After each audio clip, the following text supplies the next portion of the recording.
Frank invited me and my husband Sarge to come here in April for this event. He didn't have to ask us twice, because Wyoming is one of our favorite states. Sarge and I had a chance to drive through the other side of the state a few years ago when I was invited to speak in Idaho. And so, you know, Wyoming in April, it'll be fun, he said. It'll be nice and warm, he said. You'll get to see the national parks, he said. But anyway, it is beautiful here, and we're very happy to be here. We love Wyoming, and you'd think it would be common to support some change at the RNC, but in fact, your state delegation was I think the only one to come out publicly with all 3 members endorsing me. I'll never forget that, so Wyoming has a really warm spot in my heart, so thank you for that.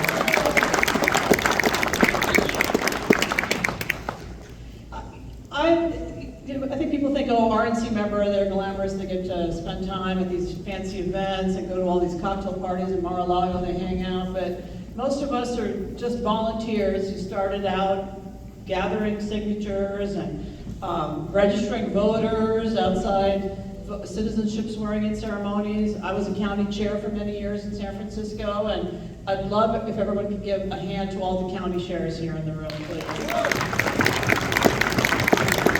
That is truly the hardest and most thankless job in politics, is being a county chair. You hear everybody's complaints, no one gives you any credit, it's all griping all day, and so I think it's a terrific job, and I know a lot of people here in this room who do that job, and I honor you for that, and I'm glad I'm not doing it anymore. So, before I get started, I want us to have a moment of silence for Uncle Bosie. Uncle Bosie, you may have heard, is Joe Biden's uncle who got shot down, over Papua New Guinea, and as President Biden said darkly, they have cannibals there. Do y'all know one thing that they have in Papua New Guinea that you don't have here in Wyoming? Does anyone know the answer to that? Well, they don't have cannibals, that's true. Although, are you sure? But the other thing they have there that you don't have here in Wyoming is they have a requirement to prove your residency before you get to vote. All right, a little dog buzzing is happening there. But anyway, I thought, okay, we're going to leave the freedom-loving, we're going to leave San Francisco, where Sarb and I live, kind of not a great place to live these days for red, wide open, red meat. Wyoming, and on the way over here, while Frank was driving us and gave us a stop at Buc-ee's to enjoy the local cuisine, he told me about how there's Republicans and there's conservatives here in Wyoming, and they're not the same thing. And so come to find that Wyoming is actually not that much different than most states, and it's not that much different than the RNC, and from what I can see on television the last couple of days, it's not that much different from what we see in Congress, unfortunately. And so it's good to be amongst the people here in this room who know the difference.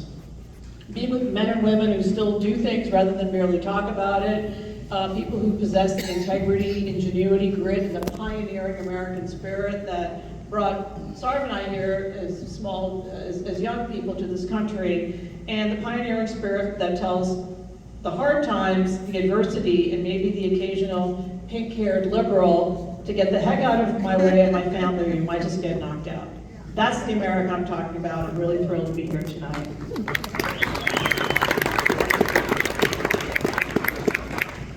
When I speak to rooms like this, I love audience engagement, so please feel free to share with me. And I have an honest question for you. Is anyone else here tired and sick of the ivory tower prima donnas, whether they're media types, cable news pundits, politicians, or those social media influencers who bloviate incessantly that never mean a single thing that comes out of their mouths? Anyone else sick and tired of that? Yeah. There's a video floating around social media of a young woman, looks like in her mid-20s, going on and on about she had multiple college degrees, lots of letters after her name, but after sending out dozens of resumes, she still couldn't find a job that gave her the work-life balance that her mental health required. Mind you, might have something to do with the face piercing parlor that was clearly all over her face and half of her head shaved off. That might have something to do with it. I can only speculate because, of course, she was talking about the corporate patriarchy that was denying her her due as an American citizen. Whenever I see these kinds of videos, and there's no shortage of them online, I wish I could reach through the screen on my phone and shake them back into reality, right? Yeah. I'm not talking about some random social media post because it's particularly unique. I'm talking about the fact that that kind of social media post and that kind of lost young person is unfortunately becoming endemic to our society. And those are the voters that the people in this room have to get off their butts and get out there to vote and convince them that it's going to make a difference. And it's a challenge these days. And our society has become collectively delusional as a result of all this hype out there. We have abandoned objective truth. We've abandoned objective reality. We've abandoned who we are. You see a flag up here today on the podium, the greatest flag in the history of the world. I saw a bunch of flags being flown in Congress today. Yellow and blue flags of a foreign country were being flown in the United States Congress today, the flags of Ukraine. Can you believe that? It is sickening. It makes me sick as an American, someone who gave up my citizenship in a different country, to follow this flag, to see our elected representatives disregarding and disrespecting that flag in our people's house. It's outrageous. It makes me sick.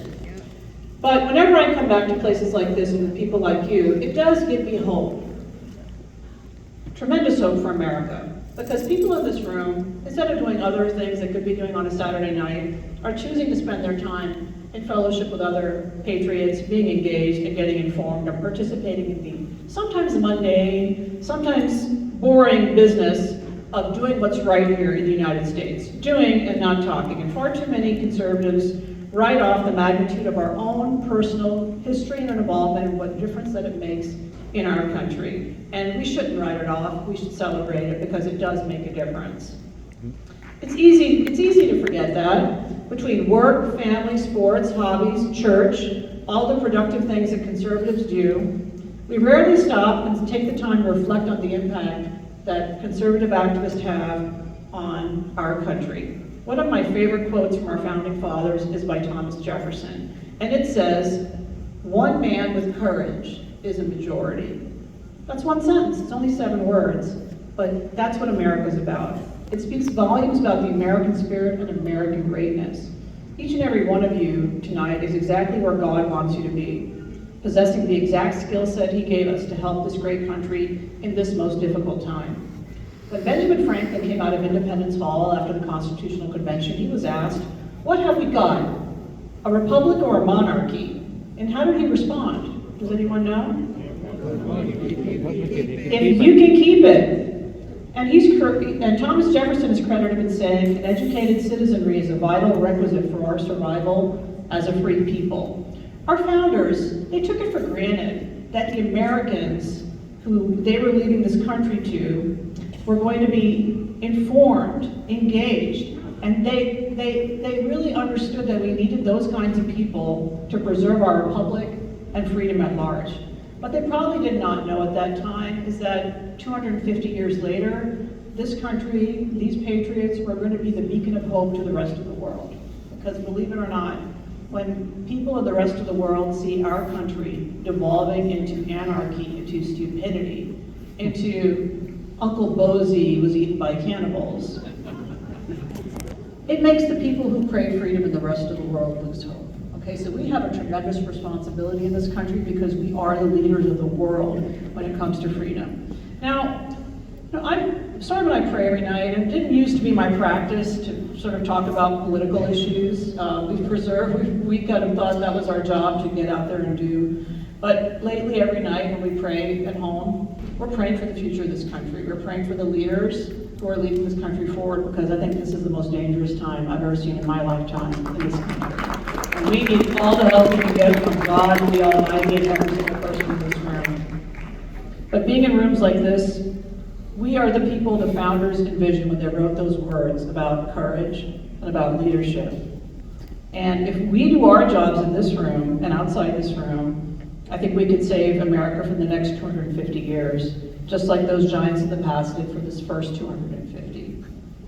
Okay, so let's dig into something here. If we know that patriots like this gather in rooms like this throughout the United States, why does America seem to be slipping from our grasp? Why does it seem that no matter how hard we fight, the bad guys always seem to gain ground? Well, I think there are a few reasons. Some are spiritual and some are ideological. I read a piece in The Federalist recently by John Daniel Davidson entitled, "America's Stunning Embrace of Paganism Signals the End of this Country as We Know It." Paganism. I know, it struck me as a little hyperbolic when I first read it, but I dug into it. He talks about an observation much like our conversation a few minutes ago. He said, "It's hard to survey the state of our country and not conclude that something is very wrong in America. We're not just talking economically or at the border or our debt spending, which is clearly out of control. Throughout every facet of our life in this country, we seem to have lost our grip on reality." Davidson goes on to lay out the case that our cultural and political elites have entirely abandoned reason and common sense. Think about it. We're being taught. President Biden yesterday issued an executive decree that in our universities, children have to accept that men can become women. They have to accept men in the girls' locker rooms. They have to accept fully intact men taking the trophies that our girls, our daughters are entitled to. They have to accept that. And by the way, if you don't accept that, you're the one who's going to be in trouble. You're the one whose degree is at risk. You're the one whose livelihood is at risk. That is, everyone in this room knows, that is plain out crazy. I couldn't even have imagined 5 years ago under the Trump administration that we would one day be talking about people being punished in American colleges for refusing to deny biology, but that is where we are today in this country. Worse than that, and I would never believe this until I was asked to be a lawyer for this young woman, children are encouraged to consent to gender-affirming care, which I call child mutilation. They're encouraged by their teachers. They're encouraged by these so-called medical professionals whose job it is, whose degrees after them, those letters that they spent years studying for, say we should trust them, that they can take some drugs and then have some surgery and turn into the opposite sex. They say gender, but I say sex because there's no such thing as gender. There's only biological sex that God created.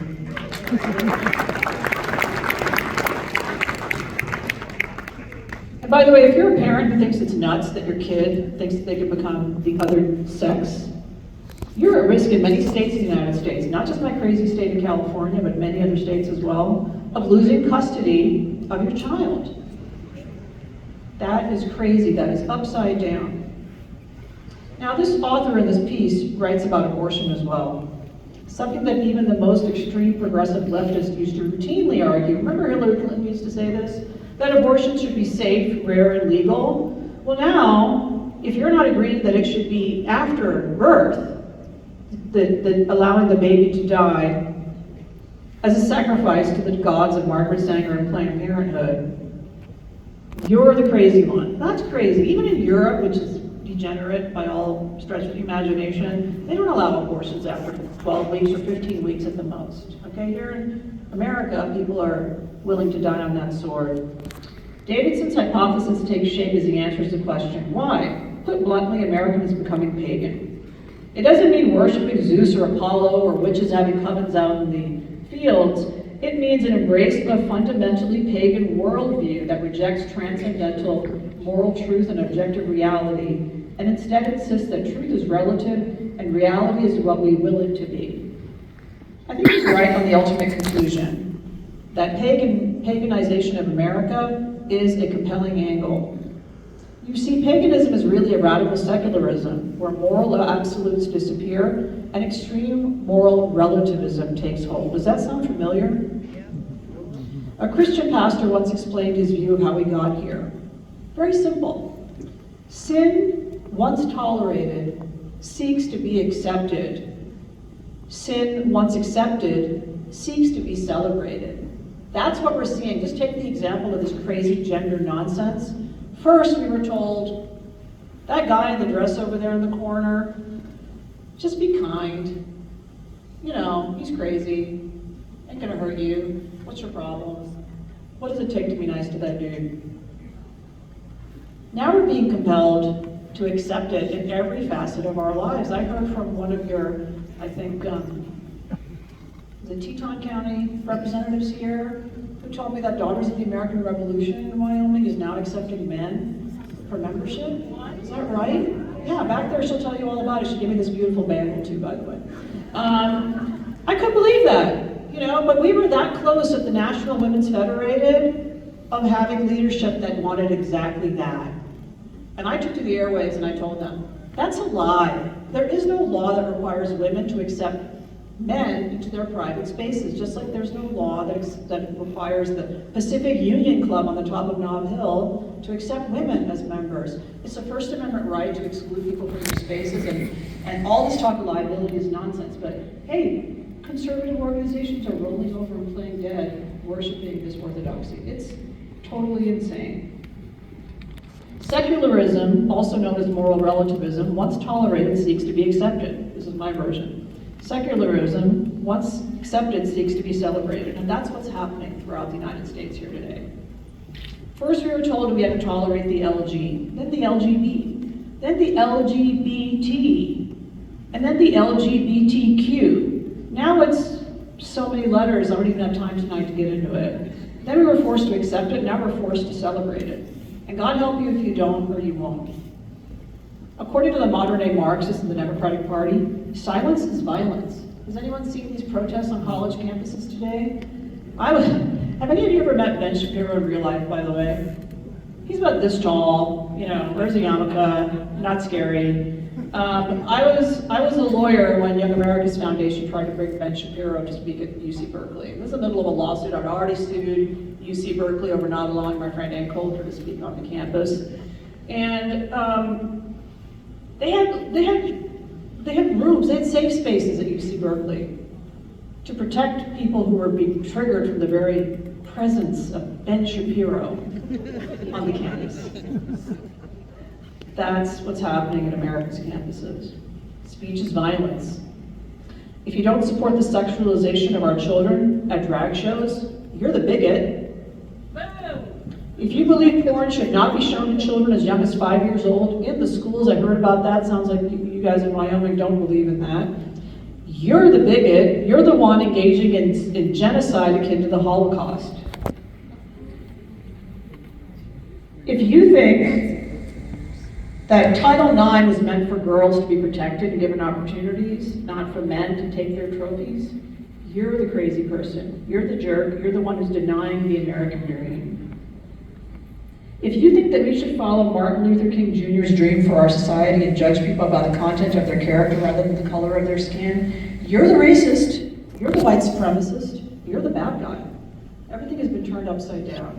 Democrats have weaponized moral relativism to further their political extremism, and they are leveraging every medium of culture to propagandize and indoctrinate hundreds of millions of Americans every day. My friends, whether we believe it or not, we are currently engaged in an epic struggle between good and evil in this country.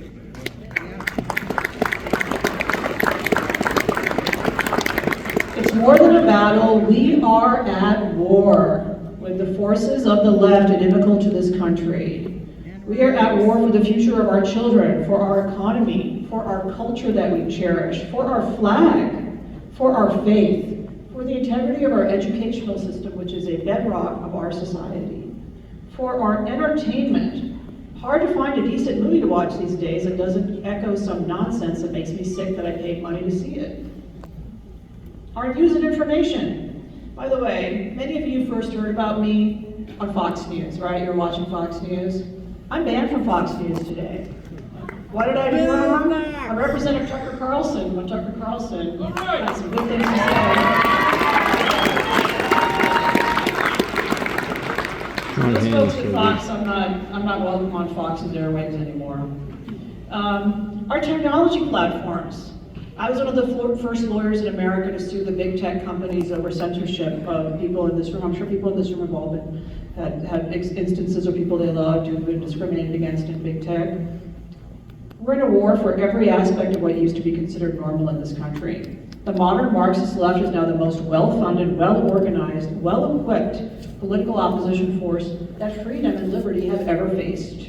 The political battlefield has been fundamentally transformed, and we are facing the most extreme Democratic Party in the history of our nation. Now, when I was young, it wasn't that long ago, actually, believe it or not, when I was young, in the Reagan era, when I first got involved in politics, you used to see Democrats and Republicans in Congress, they'd disagree about something, and then at the end of their day, they would go off and play basketball together. Tip O'Neill would break bread with Ronald Reagan. Newt Gingrich could make deals across the table with Democrats. They were like us, they were just a little bit to the left of us, right? There's no such thing today. When I sat in Congress and testified in front of the Constitution Committee just this Monday, I had to look Jerry Nadler in the face. He had absolute contempt for me. The first thing out of his mouth was, we're being shamed, this chamber is being shamed by these MAGA Republicans, extreme MAGA Republicans coming here to testify. Well, personally, I consider that to be a badge of honor to be called a MAGA Republican by Jerry Nadler is cancer up to here. That's ridiculous. You know, absent from that committee, but on that committee were Sheila Jackson Lee, that Hank fellow who thinks that Guam's going to fall into the Pacific if more people are on it, and Cori Bush. Cori Bush is free to have protests on the steps of the Capitol where a client of mine, Pastor Reverend Patrick Mahoney, has to file a lawsuit to be able to pray on the Capitol steps. So that whole, oh, you know, we need to get along, collegialism and all that stuff, you know, those of us at the RNC were told the same thing. We were told, sit down and shut up. How dare you attack fellow Republicans? Hey, you know, President Trump selected her, you need to sit down and shut up. Well, look, I'm sorry, that's just not me. I don't believe in sitting down and shutting up on numbers to do. And it's actually the sit down and shut up that has corrupted our schools, that has bullied parents at Parent-Teacher Association meetings to look to one side and to the other side and say, am I going to be the only person who stands up and says this is crazy? The teacher is a dude, but he came to school this year wearing a dress. What's going on? Yeah, unfortunately, too many people in our society outside this room are afraid of being called names by their neighbors. They're afraid of being made fun of at the grocery store. They're afraid that, you know, fellow members of a professional organization are going to call them names, and that's too bad, because that is how we lose our country, people being afraid to call it what it is. So, today's Democrats are openly advocating for the following: the mutilation, sexualization, and indoctrination of our children. And believe me, I would not have believed how bad it was until I first got the call from a parent who found out that her child was being secretly groomed during the school day to be, first, by the way, I'm talking about 12-year-old, first to identify as bisexual, 12-year-old, and then trans. And this mom found out months after the fact that the teachers had been giving her daughter breast binders, offering her daughter the opportunity to go to the bathroom in the teacher's lounge, offering the daughter some like lumberjack outfits to wear during school, and offering that daughter to call her by a male name during the school day.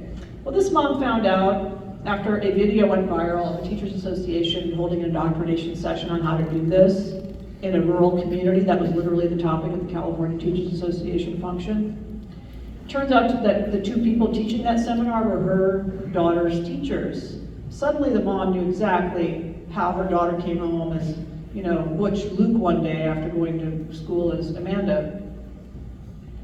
I represented that mom. We sued the school board. We sued the school district and won a $100,000 settlement for that mom, and taught that entire culture of school districts in California, you can't get away with doing this to our daughters.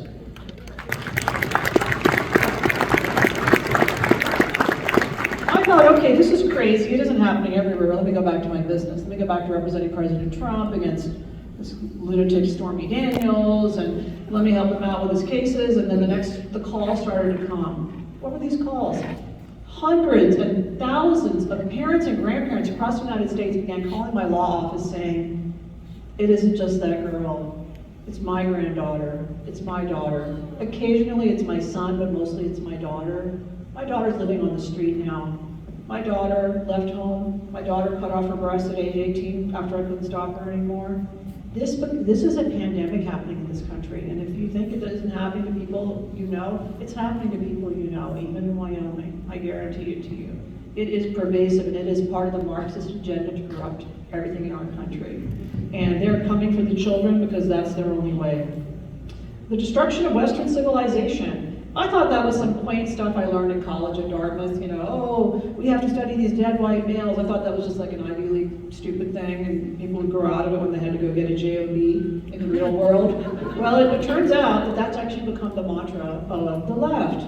The destruction of Western civilization. For nearly 250 years, we've been the envy of mankind. The 4% of humans that call America home produce more value than the other 96% of the world. My opinion, but I think that's actually true.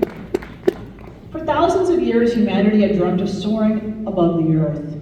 But it was a couple of Americans taking off in my state that I grew up in, North Carolina, who made it possible.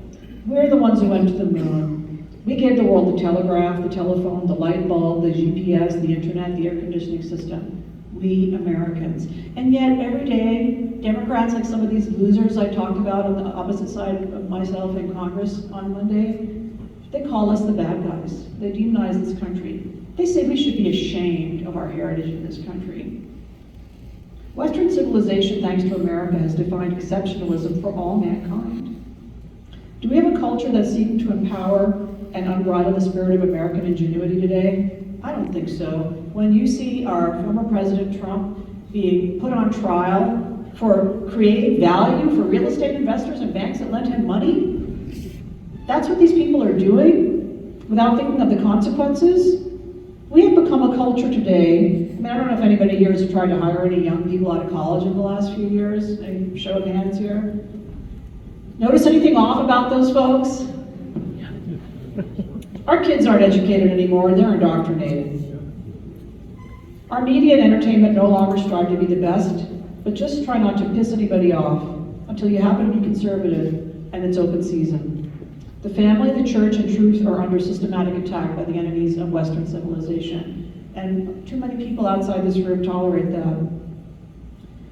President Biden and his henchmen are systematically dismantling the American economy. There was a little joke about it from our esteemed auctioneer here, but it's no joke that my $100 groceries have become $200 groceries. That filling up my car, I saw that I couldn't believe my eyes at Buc-ee's. The gasoline price here is less than half what I pay in California, but it's still more than what it was before, am I right? The World Economic Forum, just a couple of years ago, one of the speakers said, "You will own nothing and be happy." Ha ha ha, as if that was like some kind of a liberating thing. In practice, what it looks like is the dismantling of the greatest economy that humankind has ever built in world history. In 50 years, America has gone from the gold standard to the verge of an equity-based central bank digital currency where every penny you own will be tracked, monitored, controlled, and purchases will be denied to you if the product, like this, is not something that the people in control want you to have. You think I'm joking? You think I'm exaggerating? I have represented numerous freedom-loving business people who've been banned and temporarily suspended until I sent them a nasty Harmeet letter by MasterCard, by PayPal, by other financial institutions, and those were just dipping their toe in the water to see how far they could get away with it. But John Eastman has lost his ability to bank in most major American banks. What was his crime? Giving advice to a president that the left didn't like. And you think it won't happen to you when they find out you have guns, when they find out you clap at my jokes? It will happen to you. They have it out for each person in this room. And I was talking at the table to Chuck, and Chuck and I were, a little bit of gallows humor there. Any lawyer in America who puts their name on a brief advocating for Donald Trump, I had to have a conversation with my husband. I said, honey, President Trump wants us to represent him in his campaign. And he's like, yeah. And I'm like, well, that's like, there's a risk management issue here. You like your lifestyle? You like our second home on the coast? You like me being around? He's like, yeah, I like all those things. I was like, well, you got to think about it. Are we willing to take that risk? And every partner at my law firm will put their name whenever you've had to have that same conversation with their spouse. And all of us said yes. But thank you. Thank you, honey, for letting me take that case.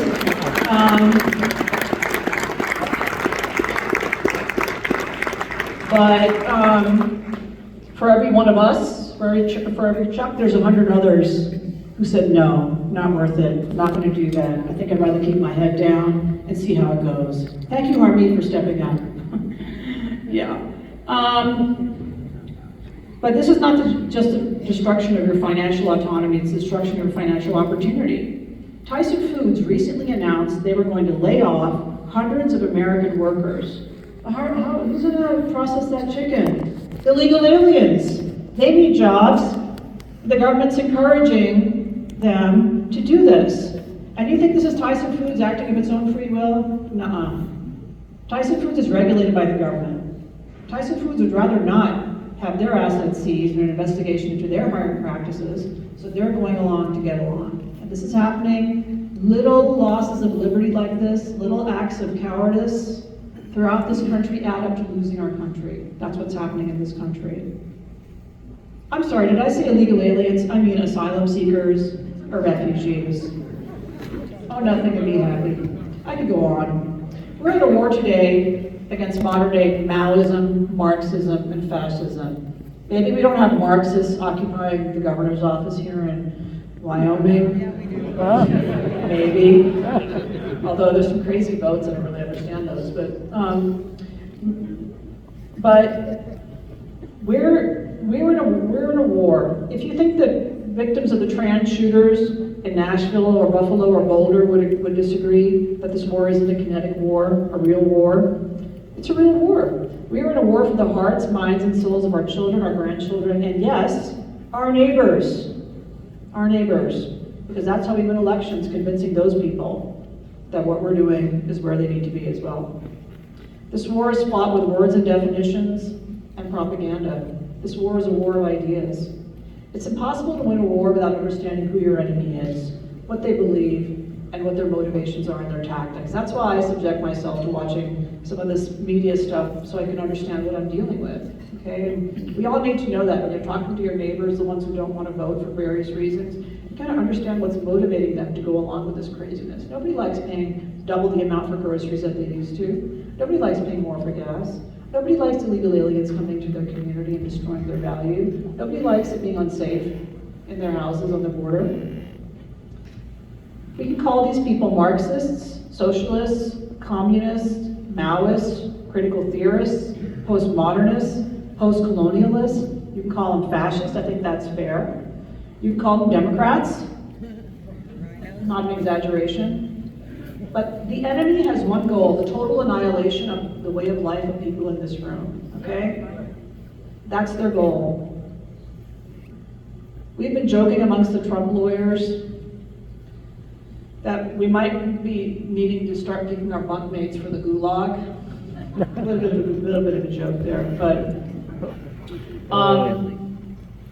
when you see Americans thrown in jail as protesters, when you see our president on trial in New York for the crime of doing something business people in America and throughout the world have done for time immemorial, and lawyers like me pay our bills doing, which is reaching settlements against frivolous claims, you realize they won't hesitate to put him in jail. And what they're really trying to do is put all of us in metaphorical jail, and some of us in a real jail as well. That's what's happening. Now, as an attorney and a flame-throwing pundit sometimes, not on Fox anymore, I'm somewhat known for speaking my mind even when it might annoy people. This is one of those moments. I have a few other names for those enemies that we were talking about. Some of them we can call rhinos, right? Swamp creatures, lobbyists, political consultants, the Uniparty. Sorry if there are any political consultants, don't mean to hurt your feelings, not the ones in this room. As Republicans and good soldiers, we're not supposed to call out our own team, right? I heard that a lot at the RNC. Well, too bad. If you want to work actively against the interest of the American people, if you want to undermine our former president and our future president, 47, Donald J. Trump, if you want to sit idly by while the FBI and the DOJ are corrupted and weaponized against us, the citizens, against the president, against thousands like him, or if you're too arrogant or tone deaf to realize what time it is here in America, you are part of the problem, ladies and gentlemen. You are no different than those Democrats that I'm talking about. I couldn't believe my eyes when I saw in Congress over the last week. It is just embarrassing. I don't recognize some of these Republicans I've written checks to over the years. I never thought I'd see them putting the border security, by the way, which is part of what that $61 billion is going to, the border security in the Ukraine. They're putting that over our border security, okay? It is unbelievable. Don't get me started on the FISA abuses. Didn't we learn our lesson after what we saw from the moment Donald J. Trump came down that elevator? Now, I'm one of the few Republicans who back in 2001 when the Patriot Act was all the rage, I said, this is a bad idea, guys. It's going to be turned around on us. Oh, Harmeet, are you for the terrorists or are you for America? I said, I'm for both. I think you can be against the terrorists and in favor of American liberty at the same time. You just have to work a little harder at it. But we saw that in real life with what happened to President Trump and the spying on his campaign. And every time I have a phone call with one of my colleagues, I'm like, hi FBI, because I'm pretty sure that they're listening to what I'm saying too in my conversations. Certainly the ones I've had with President Trump, 100% for sure. And so I had the opportunity as an American, real honor to sit across in a fireside chat with Speaker Mike Johnson just less than 2 weeks ago in Newport Beach. And the donor who organizes the event said, Harmeet, ask him anything, ask him some hard questions. So I said, hey, Speaker Johnson, what are you going to do with FISA reauthorization? Is that going to go through, or are you going to listen to the conservatives and a few liberals who think it's a bad idea? Oh, Harmeet, we're not going to pass it the way it is. We have some great reforms coming. I'm like, oh, the great reform, like special treatment for members of Congress? We're going to have to go one step higher in the bureaucracy chain at the FBI to authorize spying on Americans? No, it would be more than that. No, it turns out that's exactly what happened. We actually have worse liberty protections today than we had a week ago in the United States. Because the new bill actually authorizes and deputizes American companies and arguably American citizens against our will. If the government asks you to come help, you gotta help. That wasn't in the old law. I don't know about you guys, but I'm not going to be the deputy of a corrupt FBI to spy on my American neighbors. Not happening. I will be in jail. My husband's going to have to cook his own food for a period of time if that's what happens. So, sorry, honey. How hard is it to get a warrant? Come on, guys. And then this federal spending that's out of control. But I digress. Even something as universally once agreeable as securing the border amidst the literal invasion coming across the border doesn't get any traction in Congress. You would think these folks in Congress, seeing how desperate these people are to pass this Ukraine funding, Taiwan funding, and Israel funding, maybe we could tie it to a little security for our own country. Is that too much to ask? But no, nobody took a stand on that sufficient to convince their colleagues, their Republican colleagues, to make this a priority. So I'm fed up, I'm not going to take it anymore, and the next time one of those folks asks me for a check, I'm going to go look up their voting record on these two bills and figure out, are they for us or are they against us? All right, I'm winding down here, I promise. So I want to say to Wyoming Republicans, I guess she couldn't make it here tonight because of those votes, but Harriet Hageman is really one of the jewels there.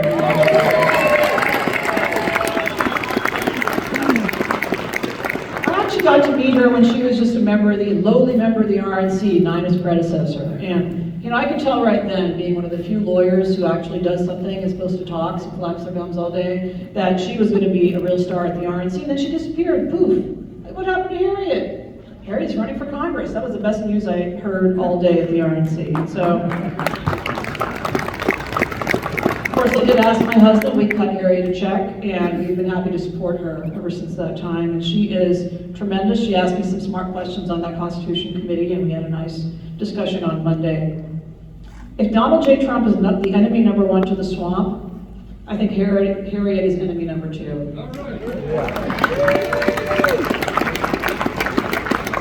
Her courage, her principles, and her never give up spirit are a true example to other Republicans, and I hope she sets an example and inspires some better people to run for Congress. You did something very special when you traded up from Liz Cheney. Good for you. You didn't go along, get along. And I thank you for that. This America thanks you for that. Now, I ran for RNC chairman not that long ago. It seems like just yesterday. I still got the wounds to prove it. I did it not because I needed yet another thing on my full plate. I run a law firm of 40 people in the United States. I have a nonprofit that fights for the First Amendment, for the against the mutilation of American children, for prayer. But I did it because my fellow RNC members asked me to do it. They asked me to step up because America, at the RNC, we're the last vestige in politics against the Marxists. We have the ability at the RNC to raise billions of dollars. I heard about it all day long. Nina, you hear about it a lot? How much money we raised at the RNC, Corey? Oh, we raised $1 billion this cycle. What did we do with that $1 billion? Well, I won't say it. I got enough crap about it. But a lot of political consultants have their third homes thanks to that money that Patriots gave. And we needed to do things differently at the RNC. We needed to put people first. We needed to focus on winning elections. Crazy, right? We needed a bold new vision that embraced and empowered people. But we couldn't have that until we called out what we had. We could not make a change until we recognized the problem. And it needed a radical departure from the direction that our chair was leading us to. Touting the marginal capital gains tax cuts for a few is not going to inspire your neighbor to get out and vote, guys. We need better messaging. We need to lead by example. We just weren't doing that at the RNC. Right now, thanks to President Trump and his leadership and his unique ability to be a billionaire who resonates with blue-collar voters, we have millions of new voters in the party, millions who are ready to jump on board our bandwagon. But they're looking for leadership. Now, President Trump is all good and well, but they want leadership at every single level. How are we going to convince them to get out and vote for school board, for the local offices? We have to be the leaders, the people in this room, who inspire them. And if our own leadership is not inspiring, how are we going to be inspiring? So I made my try, I did my best. I think I left some marks myself at the RNC. And I think if we keep at it, and election by election, like you did today, re-electing two great patriots with Corey and Nina to the RNC, and the efforts that those people in this room have made to make changes in some other states. We got a new chair in Alaska. The old chair was like always shooting me dirty looks across the room like this. She didn't like me one bit as she clutched her Hermes handbag. Not that I was noticing, of course. Her lovely handbag. But we must reach people who don't normally hear from us in locations where they don't normally see us. That means we have to not be ashamed I've seen my husband in an Uber from the airport. Like, he's shameless. He'll be like starting to make fun of Joe Biden just to see if the driver bites. And I won't do that. I'm like, crazy stuff could happen here. But 2 out of 3 times, they're like, yeah, he's crazy. This is nuts. Like, so if you actually have the courage to strike up a conversation with your fellow American, and it's in a little safe space where no one can hear them, you'd be surprised how many agree with you. So don't give up on those opportunities to do that. We must double down and empower the millions of dedicated grass tops and grassroots patriots all across this country. Now, we're not getting that from our political establishment, but we are getting it from organizations like Turning Point USA, Turning Point Action, and groups like that. We're getting it from Moms for Liberty. We're getting it from all kinds of grassroots organizations that didn't exist before and President Trump's leadership made possible. So don't feel constrained to just look within the Republican establishment. Look at the conservative establishment for your leadership opportunities and inspiration. We must empower and equip those Americans who are ready for change, who are fed up and we're not going to take it anymore. And in conclusion, it's going to be people in this room who save this nation. People in this room who lead us to victory in the culture war. We're going to be the ones who save America's children and their innocence. We will be the ones sitting in local precinct meetings across America who preserve freedom not just for ourselves and our generations, but for the future generations to come. It is our relationships that we build and the trust we foster with the people in our communities that will make the greatest impact fighting for freedom. President Lincoln, the father of the modern Republican Party, in his Gettysburg Address proclaimed these divinely inspired words that are resonant today. It is for us, the living, rather, to be dedicated here to the unfinished work which they who fought here have thus far so nobly advanced.